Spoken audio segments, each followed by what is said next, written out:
Assalamualaikum warahmatullahi wabarakatuh. Alhamdulillahirabbil alamin wa bihi nasta'in wa ala umuri dunya waddin. Wassalatu wassalamu ala asrofil anbiya'i wal mursalin sayyidina Muhammadin wa ala alihi wa sahbihi ajma'in. Amma ba'du. Sebelumnya perkenalkan, nama saya Imam Wahyudi, NIM E 2019-2208, Prodi Ekonomi Syariah, Fakultas Ekonomi dan Bisnis Islam. Baik, langsung saja.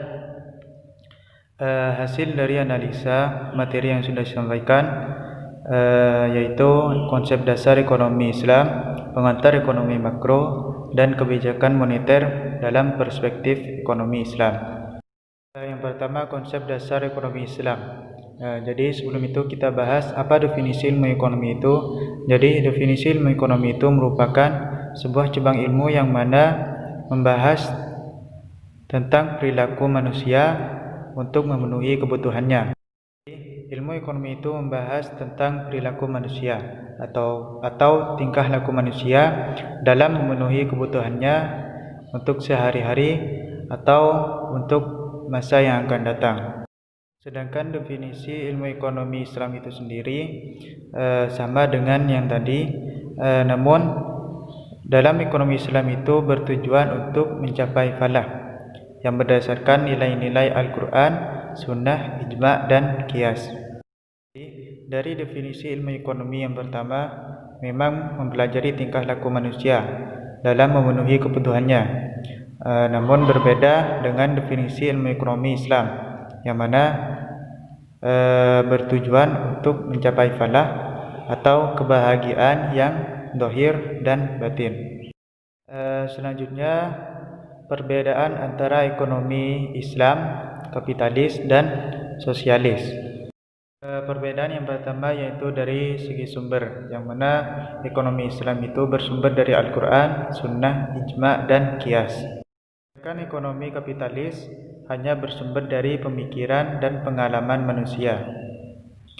Begitu juga dengan ekonomi sosialis, yang mana bersumber dari pemikiran dan pengalaman manusia. Selanjutnya, sumber hukum ekonomi Islam. Yang pertama, Al-Quran. Jadi, tiap masalah dalam hal ekonomi itu ada dalam Al-Quran, seperti halnya tentang akad. Dan yang kedua adalah As-Sunnah. Jadi, jika dalam Al-Quran tidak ada, maka bisa dilihat dari Sunnah Nabi ataupun Sabda Nabi.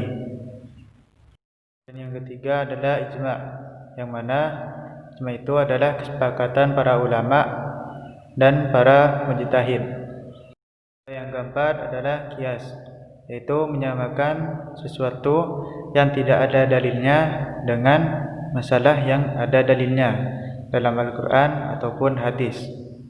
Selanjutnya, dasar-dasar ekonomi dalam Islam. Yang pertama adalah Tauhid atau meyakini keesaan Allah.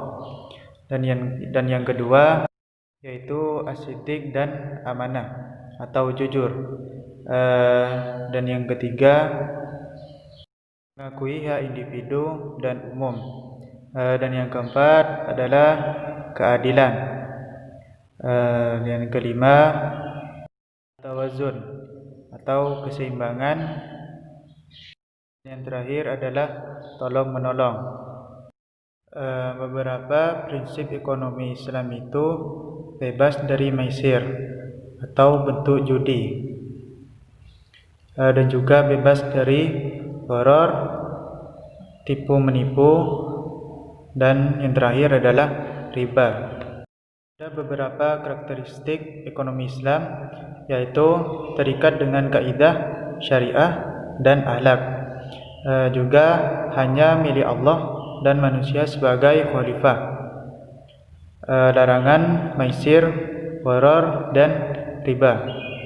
Keadilan dan keseimbangan dalam kepentingan individu dan masyarakat.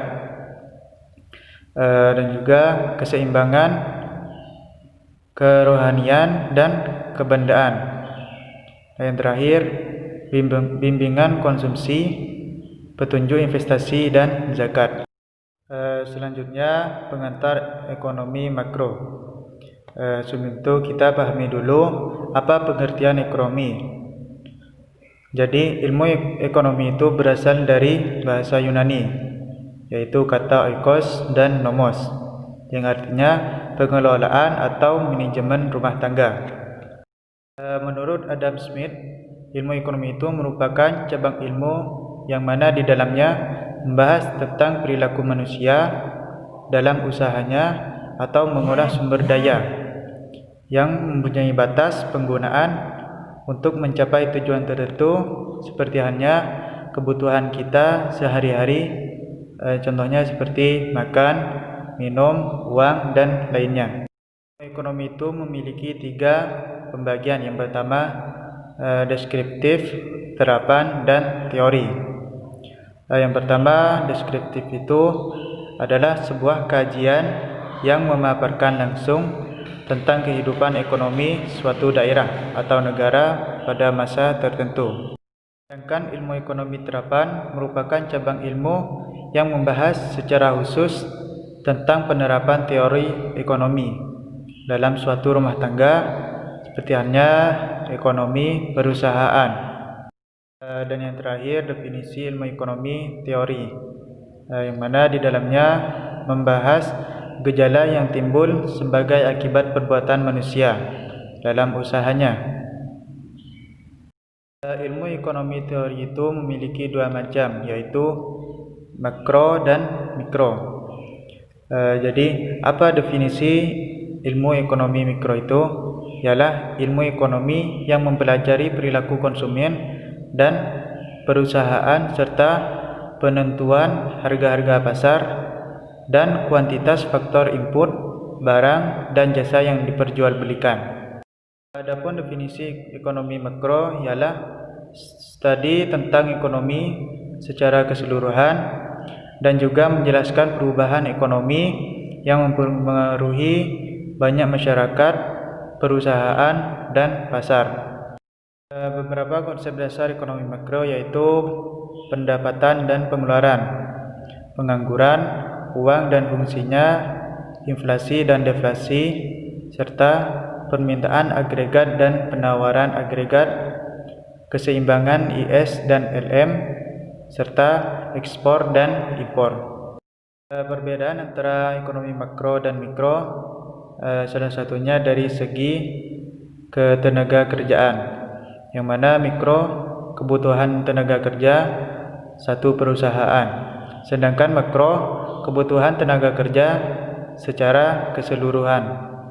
Selanjutnya, kebijakan moneter dalam perspektif ekonomi Islam, yang mana kebijakan moneter merupakan seperangkat kebijakan ekonomi yang dibuat untuk mengatur ukuran dan tingkat pertumbuhan pasokan uang di dalam perekonomian negara.